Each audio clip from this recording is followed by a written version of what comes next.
मिठियाणी में Sindh press club के सदर निज़ाम मशहूरी जो जन्म दिहाड़ो मल्हायो वियो।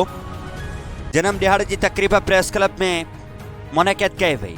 जन्म दिहाड़ो धाम ऐं धूम से मल्हायो वियो। जन्म दिहाड़े जो केक पिण काटियो वियो। उन वक्त सिंध प्रेस क्लब मिठियाणी के समूरी टीम सैयद विरल शाह, कुर्बान मशहूरी, अब्दुल हफीज़ मशहूरी, एजाज सेहतो, माशूक खासकेली, इनायत खोखर, रैस साजन, नसरुल्ला मशहूरी, नवीद मशहूरी ऐं ॿियनि शिरकत कई। ॿिए तरफ़ केक काटण की रस्म का पोइ सभिनी दोस्तनि सिंध की सकाफ़त अजुर्गुनि जा तोहफ़नि सां गॾु नोटनि जा हार ऐं गुलनि जा हार पिण सिंध प्रेस क्लब के सदर निज़ाम मशहूरी के पाराया।